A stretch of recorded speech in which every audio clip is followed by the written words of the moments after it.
Kita ke informasi pertama, pemirsa. Perekonomian Indonesia perlu segera beralih dari yang mengandalkan ekonomi ekstraktif ke ekonomi hijau. Sebab ekonomi ekstraktif yang masih masif akan merusak lingkungan. Sementara saat ini, pemirsa, Indonesia masuk ke dalam 10 negara penghasil emisi terbesar di dunia.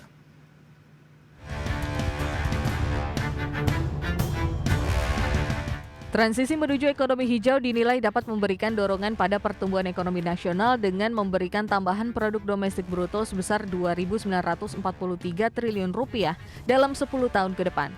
Saat ini Indonesia termasuk dalam 10 negara penghasil emisi terbesar di dunia. Kementerian Perencanaan Pembangunan Nasional menargetkan indeks ekonomi hijau pada 2045 mencapai 90,65% dengan pangsa energi baru terbarukan atau EBT dalam bauran energi primer mencapai 70%. Sementara itu, momentum pemilihan umum 2024 dapat digunakan sebagai katalis untuk mempercepat transisi ekonomi hijau di Indonesia. Transisi energi hijau harus segera dilakukan karena krisis iklim yang timbul akibat ketergantungan Indonesia dan dunia terhadap industri ekstraktif semakin memperparah dampak lingkungan, ekonomi, dan sosial. Senada dengan Kementerian PPN, menurut Direktur Selyos Bima Yudhistira mengatakan, pendapatan masyarakat akan meningkat jika transisi ekonomi hijau dilakukan.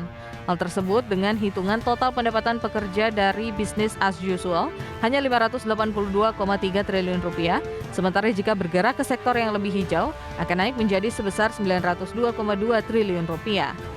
Berdasarkan perhitungan Selyos dan Greenpeace Indonesia, transisi ekonomi hijau diperkirakan memberikan peluang positif bagi output perekonomian dalam negeri sebesar Rp4.376 triliun. Peralihan ini juga diprediksi memberikan tambahan produk domestik bruto sebesar Rp2.943 triliun dalam kurun waktu 10 tahun ke depan.